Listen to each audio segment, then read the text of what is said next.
Hello, everybody. Welcome to KFC SuperCoach TV. I'm Al Payton. Sorry, we're running a tiny bit later than usual today, but I can see there's a few people on the stream already. So hopefully you can join us and throw us your questions as we head into the first round of the buys. Normally, this might be a week where we sort of sit tight and don't do a whole lot, but there's plenty going on. We had the mid-season draft last night, which we'll get into that very shortly. Dan was all over it and can tell us who the players out of that we need to know are. We've got another round of dual position players, which has just come into the game as of lockout last Sunday night. So for the first time this season, we can pick the likes of Bontempelli or Bailey Smith in the forward line. I've got suddenly I can move Jaden Short into the midfield. So there's a bunch of things we can do there. And then, of course, we're trying to figure out a way to get through the next three rounds and come out on the other side, hopefully with a stronger team and higher up the ranks is the idea. I mean, this is the time when if you really take it, you know what you're doing, you can get a jump on some other people who maybe have tried to avoid the buys up until now and suddenly realise they've got about 21 blue dots on their screen at the moment. But we'll get to the experts to talk us through all that. Dan Bagala, great to have you with us again. How are you looking going into the buys? And, I mean, just from a sort of a strategy point of view, how do you like to attack it? Is it 1 week at a time or do you sort of treat it as a 3-week block? Gents, thanks for having me. Probably the most crucial moment of the season coming up with the buys, but probably the toughest period, but also the time of the year when you can really deviate from the peloton and jump up the rankings. It's a good spot for those who've been preparing for a long time. So for myself, I think for the last 4 to 6 weeks, with every trade I've been doing, I've been very conscious of my 12, 13 and 14 portfolio, how they're sitting. And I guess this year around, I'm probably sitting very weak in round 13. So this week I will be using 3 trades. And one of them is most likely to bring Mitch Owens in, who isn't even playing this week, knowing I have to replenish for next week.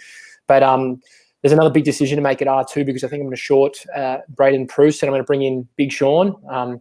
I think that's the move for me because I think he plays through R13 and he's also in an absolute heater at the moment. So lots of things to consider, but I can't wait for teams to drop tonight because everything's derived from once they land. But yeah, I'm not going to hesitate. I'm probably going to use I'll probably use between 6 and 8 trades across the next 3 weeks, and my team will be finished by the end of next week most likely. But yeah, I'm looking forward to doing some novel things because it's been a novel year and there's been a lot of extra trades. So I think you do need to be a bit innovative with the way you approach this next fortnight. It's going to be busy.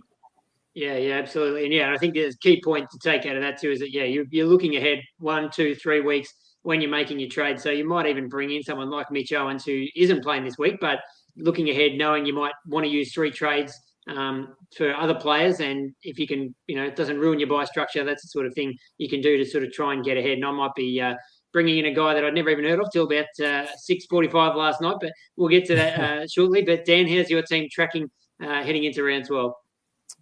Yeah, it's Supercoaches. A lot of KFC Supercoaches, I think, will be in 2 minds of what to do this week. Do you use the 3 trades to potentially trade in players that are going to have their buy upcoming? I think I might be just using the 1 trade. I've burnt quite a few. I've used all my boosts already. I think I'm down to 14 before trading this week. I think I might just do the 1 this week in getting Owen to allow me to do a double upgrade next week. Hopefully Sinclair and maybe a premium midfielder in my sights there. And then it'll be the week after that, the choice of do you go a Wits or an English or waiting a further week to maybe a Max Gawn who's a little bit underpriced compared to those other 2. But we saw what English can do after 3 weeks of a hamstring injury and 2 weeks in hospital with the flu. So yeah, it's going to be really interesting to see how KFC Supercoaches attack this week. But I'm probably going to be sitting on my hands for the first time this year. Yeah, well, I think I'm in a similar boat that I think my original plan was to just free up some cash this week by making a trade on the bench that's not going to really affect my numbers on field at all. But then now I'm wondering, that gives me, I might have 200 grand sitting there. Am I better to just use it now? And Tim English is the obvious one who I'm tempted by just after he was so good last week. I always had him in mind to bring him in after the Bulldogs buy in round 13.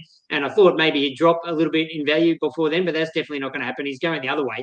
So it's a bit of a conundrum in that you could get him now at about 570K, but then he's missing in round 13, or you wait and potentially have to pay an extra, 40, 50 grand for him. So yeah, I'm really going to have to sort of closely do the numbers on how many players I'll have. If I can potentially trade out around a player who's missing in round 13 anyway, for Tim English, then sort of come out of it even potentially, but it might just throw some of my other potential moves out. So, I need to dig into what to do there. But I think the one I will do is trade Sam Hayes, who's just been sitting on the bench anyway. He's not playing this week. He's got the bye. So we'll take him out and just bring in the cheapest ruckman I can find, and ideally a forward ruck who can give me some dual position flexibility. If I can bring in St. English into my forward line. And as of last night, we have. Oh, well, actually, they came into KFC SuperCoach probably about an hour ago as we speak on Thursday afternoon.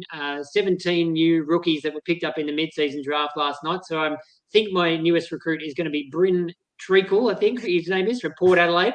102k ruck forward, which is fantastic. We didn't have one that cheap until now. So I'm not expecting he's going to play, although, Dan, maybe you'll tell me different. But who do you like out of the mid-season draft who I think he could be a great one? He'll be popular for structural reasons, but in terms of guys who might actually get a game, there might be a few nuggets there for us as well. Yeah, for sure. Bryn Treacle, I think, is the big one from a KFC SuperCoach perspective, just allowing us to use the likes of a swing with Tim English or Darcy Cameron, just so you've got that extra support. Don't have to worry about a playing R3 in the back half of the year. I think he has some chance of cracking in eventually. We know that Sam Hayes is pretty much just a walking hit-out machine, can't do a lot else, whereas Bryn Treacle, I think, can add a little bit more up forward. But I don't think, in saying that, I don't think Sam Hayes' spot is under threat anyway. And probably by the time Scott Lycett will be back. But yeah, he's mature age ruck support, 22-year-old from the Waffle, averaging some decent numbers there. So he's one to watch. I think the midfielders are going to be the big ones. And it's, I guess, first off with Jai Cully. I'd say it's probably a bit of a stretch for him to come in this week, but I think we should be expecting him to come in soon. Some big KFC SuperCoach numbers in the NAB League. Scored almost a double ton in the Young Guns game against the best 19-year-olds from Victoria in the lead up to the draft, which sort of, I guess, staked his claim for that number one pick in the end. So he's at West Coast as well, and they're so depleted that you think they're going to call on him sooner rather than later. Josh Carmichael's another one I like. Averaged 106 SuperCoach points in the sample this year. 22-year-old goal-kicking midfielder, big-bodied midfielder as well. I think he can step in right away, and he's at the Pies as well. I think he adds something a little bit different to their midfield mix. Looking down back, Sam Durden, 123k. I don't think he's going to be a great scorer, but I'm sure Dan Bagala knows better than anyone how depleted the Blues are at the moment in defence. So he could certainly fill a role right away. The talk is that he could potentially step right in. And Wade Dirksen as well, I think, is another to look at. A depth forward from drafted to the Giants. Really athletic. He's 21 years old, and we know the Giants are short on key tools in the forward line. So I think he can step in. He's depth forward as well. So that's great flexibility for KFC SuperCoach, especially for people who are potentially holding on to a Sander Koning or a Paddy McCartan. And the other one, I think, another couple who can play right away. Not sure about their potential scoring, but James Blank from the Hawks, key back, 102k defender, and Callum Dawson, who's probably got a little bit more scoring potential as an interceptor, but he won't be playing for a couple of weeks. And as you wrote, Al, in our little guide, the electrician, he might be able to add some spark to some KFC SuperCoach sites. Yes, absolutely. A couple of guys you mentioned there. Josh Carmichael at Collingwood's an interesting one. I think he's 22, ready to go. I mean, I wouldn't be shocked if they give him a run at some stage soon. We saw Noble came in a couple of years ago, and it was a really nice pick for them in the mid-season draft. They were confident in playing him. So he's one to watch, and he's a mid-forward as well. And so is Jai Cully. So those are really handy. They're both 102k, and Durden's 123k in defence because he has played before. But are you happy with I think the two 123 guys actually in the mid-season draft were the two players who've had previous AFL experience were Durden and Will Hayes, who was the Footscray's VFL side. They picked him up, played a couple of years, and he went to Do VFL side, and now they've got him. Do you like the sound of any of those guys? Yes, exactly. Who do you like out of all those, Dan Bagala? Yeah, well, I mean, I really like Bryn of Treacle, I think it is. Bryn of Tarth for the Game of Thrones fans out there, or according to Timmy Mitchell, he calls him Teakle Miomo. So that's another one. But I like him purely for the notion that he's 102K and he's probably a really good solution for Sam Hayes. Just put him down to Teakle, take the money, redeploy it elsewhere. Next week you can't help but be in trouble anyway. We've got Gorn, Bruce, and most likely Darcy and Hayes all playing in the same week, so you can't actually get him on the field. So in terms of that, I like him for loopholing. Port's got a really good favourable schedule on Sundays and a lot of late Saturday games, so that's really good. So he's in my side as it is right now. I'm going to go check this, log in as soon as I'm finished here and do that. And then I don't mind Durden because of obviously how bereft Carlton are of defenders. We just lost an All-Australian centre-half back in Jacob Wiedering, so that really hurts. Marchbank's not ready. Durden could be in within a week or two, I reckon. He might even come in next week against Essendon. So, I mean, he was a pretty highly touted junior at North Melbourne. I was pretty surprised to see him not get much of an opportunity and then get delisted. But I don't know too much about how he's going. Probably the Phantom probably knows how he's going in the Sandful. But I think he's someone that will probably get a lot of opportunity because Weeder's out for 6 weeks. Silvani is probably not going to go take that role. So it's likely he'll fulfill that. But outside of that, I'm really looking at Teakle because I really needed a 102K rookie that enables me to have 15, 16 grand extra to try and get someone next week. I'm really pushing aggressively to make sure I've got 18 in every week. And the main week I'm really vulnerable is probably next. And I've actually, as I said earlier in the podcast, I have to start building, literally been building for 2 weeks, brought in Crisp, brought in someone else. And then this week I'm bringing in Owens, knowing he had an octopus at 3/4 time. He had 10 tackles at 3/4 time, 12 attempts and 10 landed. So he's operating at pretty high levels. So Mitch Owens will not be dropped. He'll go straight into that little tagging role for St Kilda, which is great. And they call him the apprentice to Jack Steele. So I'm going to give him a crack and pick him early and probably short Jack Carroll. I think Jack's going to probably go spend a time in the VFL after his performance last week against Collingwood, kicked on the full a few times and probably just unluckily came into the game when he probably wasn't warm and ready to go. And it was a pretty hot game. So they're probably my moves this week. But I'm looking forward to seeing Jai Cully because he's got big rucksack kid. He's got the dreadies and I'm sure he'll be a cult figure out in the West with, again, a team that's depleted using waffle talent. I'm sure he'll slot straight in within the next probably 2 to 3 weeks. I'd love to see him have a crack. Yeah, shout out to the Hipster. If people haven't listened to this week's Phantoms Lair podcast, would highly recommend it. The Hipster had the C on Carroll last week when he was out of the Blues team. Didn't realise he was named the Medi sub. Came on when Wiedering got injured and I think scored 15 points. I think he went backwards about 10 points in the last quarter. So it would have been a pretty tough watch. He was at the game too. At least it was an exciting finish, but tough run there. So just a warning. But I mean, you could potentially make it captain this week. I think he's saying he might do that because it's got a blue dot, so there's no chance that he's going to come on and accidentally play. But Teakle could be captain this week too, Dan, in the first game. And the other one, I don't know if we mentioned, did we say Brett Turner at the Crows is a mature age midfielder who could come straight in. They've got a few injuries. Rory Sloane's out, Seedsman's out. So I think Turner got injured as well. He played the first 4 games in the sample season and absolutely blitzed it, and then he's been out since then. But they're saying he should be able to be right, maybe after the Crows bye in a couple of weeks' time. And as soon as he got picked, we were all scrambling, Dan, to try and find the numbers. You were getting on to find out how many Supercoach points he scored in against the Crows VFL team, or sample team, I should say, in round 3. Would he have 30-something possessions and 4 goals? Careful, you don't want to be saying Crows VFL. We'll be declared a VFL part of VFL media. but Turner, he had the lazy 38 touches, 4 goals, and 182 KFC SuperCoach points against the Crows reserves. I'm not sure what their reserves midfield was at that point because they did have Crouch and a few others running through, in the past few weeks. But they have been the reserve sides looked actually fairly strong. So it's quite a feat to do that. And then the next week he went down with an injury, but he's the sort of guy that can step in right away. 25-year-old, sort of big-bodied, goal-kicking midfielder. So it's certainly something a bit different to their mix of Laird and Keys. So I think as soon as he's fit and ready to go and sort of adjusted with the group, he could be really close to stepping in there.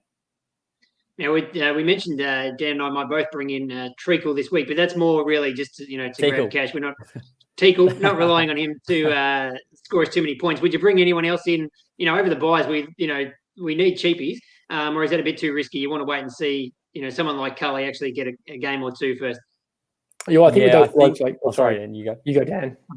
No, you. Okay, yeah. Well, just the reason I want to go Teakle is just because I was looking for a ruck forward because there is a chance I want to bring English back into my side. There's a big chance I want to bring him in because he looks like the most dynamic ruck in the game at the moment. He looks like a Dean Cox Mark II. But I do think that the reason I wanted the 102Ks, I get the maximum amount of capital out of Hayes, and then B, the flexibility means I can get English in my team. And then guess what? I've also got Gawn, Darcy, and then I've got the coverage of English swinging up and down, which covers any issues that might arise on the way home. And that's what's going to happen with Darcy. There's a lot of risk with Sean Darcy. Like, he obviously is susceptible to injury. He's a big bullocking player. So I am making sure I'm giving myself the greatest level of flexibility with Teakle. I don't expect him to play. I hope he never plays. Actually, for his own sake, I hope he does. So he gets a good crack. But I hope he's a development player. And the aim is to, use the flexibility of him to give my side the best chance of performance as the year progresses. But over to Dan, I don't think the age-old rule is you don't grab these players until they're at least on their bubble. And the same thing applies with Jai Cully, etc. I mean, these guys are coming from not the amateur ranks, but a very, very big gap between the AFL and the level these guys have been playing at. So to see them hit the ground running and average 80, I mean, I can't see anything like that. I can't see any of them achieving that unless they're just rough diamonds that have missed the draft and are ready to explode. I can't see that happening Jai Newcomb style, but let's see how it goes. Yeah, I think you hit the nail on the head there. The one exception to the rule, I think, is potentially players coming off the bye, or those that got drafted coming off the bye this week that'll play, every game and have rock solid job security, which is a little bit of a stretch. You'd think that some of these guys would play right away and also just be nailed starters every week. But I think the one exception may be Sam Durden, especially next week. If it comes to a point where Jacob Ware gets dropped or something like that, we've got no defensive options. I think that Durden might be the one that you can potentially jump on early. He's not, I don't think he is a Ryan Gardner. I think he's a little bit more credentialed and he probably will win a little bit more of the footy. And Gardner's been good this year. Yeah, he absolutely has. I mean, wow. I mean, maybe we should pick him up this year. Who knows? But no, but I mean, Durden, I think he's probably the one to look at because most of these players like a Cully, Carmichael have the bye in round 13 or 14, or unless you're going for a Bryn Teakle just purely for that loophole. Well, Durden would have done a 10-day pre-season. Like, he would have known the day when he went down. He would have got a call from the Carlton Football Club saying, get ready to go, mate. And that's probably what he's been doing with the bye. Probably have a 2-week lead into the match and hopefully he's ready to go because we really get 21 days. So he might be right to go, which would be impressive. But as a Carlton fan, there's literally no one except Marchbank who is still recovering from serious injuries. So I think we're in a bit of strife. He probably will play. Brody Kemp, which is Brody Kemp. He can't take the big fellas. Yeah, exactly. So Durden's a bit taller. He has good running capacity, and he hasn't been amazing in the sample, but he's been pretty solid. And he's of that group, he's probably the one who can step in and have the best job security, and you're not worrying about them potentially getting dropped. Now, Dan Begala, you mentioned a name earlier, which is like looking through the questions that people are sending in and keep firing them in, but I reckon 3/4 of them are about one player, and that is Tim English. Now, I haven't had English all year. I think, Dan, you traded Gawn and then to traded English and traded him out. Right, okay. That's right. And I'm not sure about you, Dan Begala, but I mean, he clearly looks like he's going to be probably the number one forward. He'd be in the top couple of rucks as well. As I said, not going to drop any price. He's only going up. The Bulldogs have the buy in round 13, but people are suggesting, do we trade Heaney to him? Do we trade this guy? Daniel's asking Cogs or Butters to get English. Like, do we just have to find any way to get Tim English in this week? Yeah, well, I think I was an owner, I shorted Max Gawn in round 3 on the bubble to English. I just saw a lot of signs of this guy's the big dog this year, and it actually came to fruition. Unfortunately, he did a hamstring at training, and then he's obviously been on the back end of that vicious flu that's going through Victoria or Melbourne at the moment. So pretty stiff. But again, we've got to look and we've got to take some hindsight on this. The guy, all credit to him, had a monster game. He did ruck against Jamison and Bailey Williams, so not exactly Dean Cox and Nick Natanui in their prime, but still a good example of someone that has an unheralded scoring capacity. And the thing I like about Tim English is he hits you from everywhere. He gets hit outs, not obviously as strong as the Wits likes and the Gawns, etc., but he wins the ball around the ground. He's very efficient when he does win it. He always disposes of it very effectively. And then he goes forward and becomes an amazing target who marks and kicks relatively straight. So if you've got a guy that does all those things, like his stats, he's literally filling up every bucket on his stats line, and it just equates to a massive score, and that's what he's been doing. So for me personally, he's the ruck I'd want at R2, like 100%, but unfortunately I'll be robbing Peter to pay Paul. If I go and get him this week, I'm overloading this week and I'm shortchanging myself again next week. So unfortunately, I can't pick him. So that is why I'm creating that R3 role for the likes of Bryn of Teakle, making sure he's right to go at R3, such that I can move someone like a Canelio or someone else to Tim English if I'm forced to do so. If he keeps scoring 130 per week, it'll end my rankings pursuit if I don't have him. So I will have to move on him very quickly and it'll probably be round 14. But I'm happy to let him slip this week, because if I do pick him and I get an injury this week, you can almost write off getting to 18. And that would, for me, I'd be very underwhelmed and disappointed if that happened to me. So I'm bringing in Big Sean Hodor, another Game of Thrones reference. So he's going to come in for the brigade. So that's the plan. But for those out there that have a really strong round 13 fixture, you've got 18 starters plus maybe more. He's the first pick player should pick this week. He is very dynamic, and he's coming off a little mini preseason, I suspect, and right to go, which would be exciting. Yeah, it's a great point you make. Oh, sorry, Al, you go. No, you jump in, because I was just going to say that, maybe an option could be, if you could, as Mike was suggesting here, if you could trade a player who's you're already missing in round 13, like a Heaney, or even if you could upgrade a McCartan or DeConing type to him, you're sort of cancelling each other out in round 13 and you get his points this week. So is that a way you could do it? Yeah, I think so. But also, I think there's, looking at devil's advocate, you've got Geelong, he's coming up against Geelong this week, who have been smashing the ruck. Riley O'Brien scored the 180 odd points on the other weekend against Blitzarves. But we know English's big strength is his work around the ground, and Mark Blitzarves may be the guy who can counteract that. One of the, probably has the best running capacity of any, obviously a former steeplechaser, probably one of the better athletic ruckmen around the ground at least. So if he can nullify him there, that may mean that he doesn't score as much as we think he's going to against the Cats. So I wouldn't be throwing out your entire buy structure just to get him in this week. And even if he does score 130, he goes up to 30K, you can get him the week after, and not, I guess, jeopardize your round 13 situation. I'm in a similar boat to Dan, where I'm looking at, before trades, about 16 players. So hoping to trade in 3 players coming off the round 12 bye that will play in round 13 and get that up to 18 or 19. So, I wouldn't be throwing out your structure just to get him in this week. And, it's always that for the FOMO. It can get you. It got me with Bont last week. Pretty much got a one less round 13 player, because I thought Bont was going to go massive against the Eagles. He had that scoring history. Thought, oh no, if I don't jump on now, I will never get him. I can get on him early.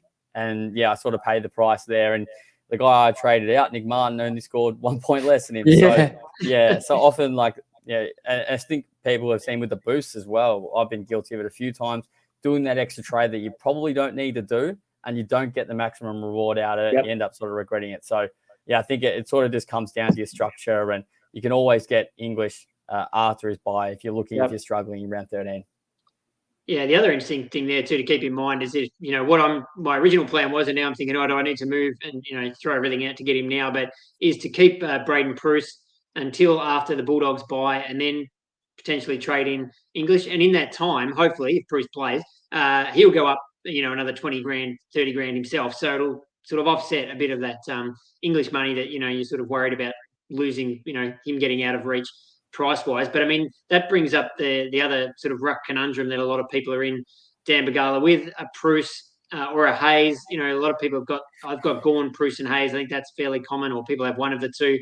I mean, where do you sit on the Braden Preuss situation? He missed 1 week through illness, and then we thought he'd come back, and he didn't. He did play in the VFL, and his numbers weren't great. I don't know how much time on ground he had. Maybe they were just, he wasn't playing a full game because he wasn't 100%. Kind of hoping that's the case, because his numbers weren't very good.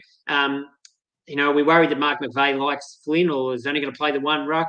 Because I'm basically banking on Preuss coming back and being a premium. He's scoring. He's still averaging 110, but if he's not playing, that's not going to help me. So. Where do you sort of sit on Braden Preuss? Where can we try and hang on to him for the whole year, or do you use that cash and make some other moves over the buys? Well, it's really unfortunate, right? Like he left the door ajar slightly for Matt Flynn, and he just kicked it in, and that's what he's gone and done. And good luck to Matt Flynn. He's a very competitive player, and he's good when he goes forward. But again, he's not a huge tap ruckman that Preuss is. And I was pretty impressed with the way Preuss had performed the first 5 to 6 games, having him on my side. Looked really good, looked like he was set and forget. and then obviously came down with illness just before that game 2 weeks ago. So I like to control things, and at the moment I've got no control over McVeigh's decision as to whether he picks him next week. So my decision is pretty simple. I'm going to move him on. I've got great service out of him. I've got great value out of him. Like, what more can I expect? And there's just no guarantees next week he fronts up and performs for us. So there's a big likelihood I'll bring in Sean Darcy, who, watching that game, he came up against the game's best combination in Max Gawn and Dogger Jackson, and he was probably one of the best and most influential players on the ground. And doing some big things, smothering, tackling, doing all the 1%ers that sort of go unheralded sometimes. So for me, I'll bring Sean in, and I'm just going to move Bruce and just wave au revoir to him because he's done for me for the year. He's done well. Pat him on the back and wish him good luck for the rest of the season. But for me, I'm going to short him, move on, and that's about trying to get my team ready for next week because I'm running like very thin like Dan in R13. I think anyone that was very favourable towards the Western Bulldogs is probably going to get caught with the bathwater going out on them next week, and that's to be very short. I think that's what I'm going to face into. So for me, having 16, 17 starters now, that leaves me with a bit of worry because, as you know, football's a brutal game. Injuries do arise. The same thing could happen this week with other players going down, illness, COVID, whatever. So I'll be trying to replenish my side. And last week I brought Jack Crisp in. Didn't necessarily want him, but I knew that he was integral to getting me through the buys, both 12 and 13. And that's the same thing I'm going to do with Sean Darcy. But I am going to protect myself with having an RF or a ruck forward ruck at 3, which is Bryn Treacle. And then if I get forced to, I'll bring in someone like Tim English at some stage as the year progresses. So we all know that Sean Darcy, when you look at it, like he was pretty much the heir apparent to the number 1 ruck position. We knew at the start of the year that he was going to have a monster year, and unfortunately missed in round 1, and he suffered with a few concussions and really light soft tissue things. But if you can smoke Max Gawn, which he did on Saturday afternoon at the MCG, and beat the best team in the comp, well, to me, that suggests that this guy's right to go. So I might take the plunge on Sean Darcy, although my heart really does want Tim English. It's just that, as I said earlier, robbing Peter to pay Paul, I'd be destroying my R13 progress. And as Dan alluded to then, he had that FOMO issue with Marcus Bonapelli. I almost had the same issue last week, and I brought in Crisp, and it was just the right decision, and he scored on par. So that was a good move. But, yeah, I think for players out there with plenty of trades, let's say 15 plus, so you've got probably 2 to 3 more than I do, I think you should move him on. I just think that you're at the call and beck of Mark McVeigh, and we don't know whether he likes him. We don't know if they play together. We don't know if he even gets into the side this week. One thing's for certain, Flynn got smoked by McInnery and Fort in the hitouts, but he did hit the scoreboard. So maybe that offsets it. Maybe he holds his position. Maybe he gets a month to have a crack at winning the spot. So I'm just going to short him. I'm going to get rid of him, I think. Yeah, no, that's a tricky one for sure. Another thing to bear in mind, people, when we're adding up our numbers over the buys is can be a little bit deceptive when you've got, I think I've got about 19 or 20 this week, but that includes Buku Kamas on the bench, who every chance of getting dropped, and if he does play, it might be another 10 or 15 points. I think Robbie McComb, who has been playing pretty well, but I saw in the predicted teams in the on the Herald Sun website this week, they had him going out of the team to make way for Basilenka coming back in. So that's a bit of a nervous watch. I mean, so when you're adding up your 18 scorers, just bear in mind how many are sort of premiums and how many are rookies. So Dan Batten Scott here asking about he can go through the buys without really making any trades if all his rookies play. But, I guess the other side of the question is now a good time to clean up your bench a little bit and maybe get rid of some guys you've got sitting there who aren't really doing anything. You could even trade a Rory Thompson or Brady Hoff would have been my example, but he's come in at the right time for me. But, how do you sort of think about the rookies at this time of year? Yeah, it's a good question. I think if he's well placed, you can actually be fairly aggressive. I think the thing that is holding people back really is the fact that they're either struggling in around 13 or around 14 or even this week potentially. So I think you can afford to use your trades, but it depends what you're playing for. If you're playing for league wins, then you can look at your matchups and weigh it up there. But if you're going for ranking, you can certainly be a bit more aggressive, I think. And as the fans have said on the Phantoms Lair podcast, you're better off getting that extra premium a week early rather than waiting and having that rookie maybe appreciate another 10 grand on your bench or on your field. You're better off having more premium scorers. We love to go, we're having 18, 19, 20 players playing in the buys, but it may only be 12 premiums. So you're better off having, 18 playing and 15 premiums rather than 21 and only say 13. So I think you've got to maximize your premiums on field where you can. The point where that's going to be a little bit of a struggle, I think, is in round 14. There's a lot of big names who do have the bye. I think I've got about 9 premiums Melbourne out. Football Club. And Melbourne, Fremantle, have stacked in both of those sides. So, and Collingwood have got a couple as well. So, got plenty of my sort of main scorers out that week. And it's I guess, a question, do you sideways one of them for that week? I probably won't be in that fortunate position with limited trades to be able to do that. But, it certainly makes for interesting strategy for those with some more trades in hand. Yep, absolutely. Now, getting on half an hour, we'll just maybe whip through some of the other questions that people have sent in. So speaking of round 14 players, Dan Bagala, Zorko, the magnificent, brought him in a couple of weeks ago. I think Larry might have done the same. Yeah, exactly.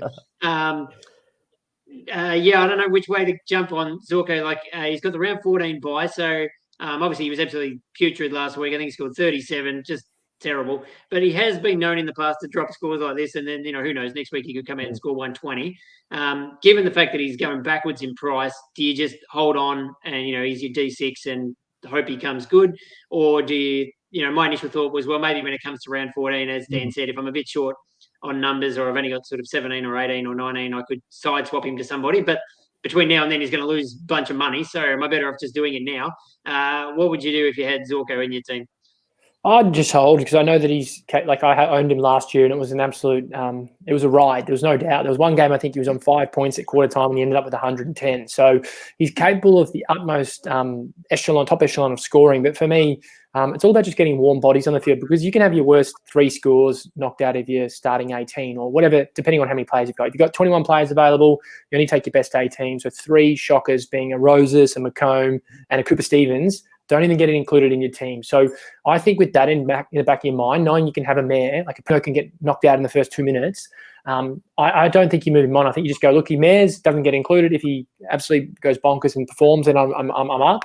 But losing 30, 40 grand over the next 2 weeks is not a big problem, particularly given most teams have a lot of Western Bulldogs next week, and he'll be the perfect player to have next week to cover that. I'm thinking of a move that's a bit left of centre, and it involves Tom Mitchell. Like, I just think that he's back to a bit of his ball-winning ways. I know he had a 130 and then a 90 or something like that. But I'm thinking of picking Titch this week, upgrading McComb or something like that, covering him through 12, 13. And if he warrants continuation on my side, I'll take him through to 15 and throughout the beyond of the season. But if not, I'll just move him from round 14 to the most elite premium coming off the R13 by being Bontempelli or someone like that, or Sam Walsh, whomever it needs to be. And that's something I'm considering, because Tom Mitchell's got an amazing record against Collingwood. I think the last 3 or 4 he's gone 125 plus. So I'm just trying to get as many premiums as I can to the forward line, to my side each week. And Zorko is a premium. I don't disregard that he had a bad performance last week.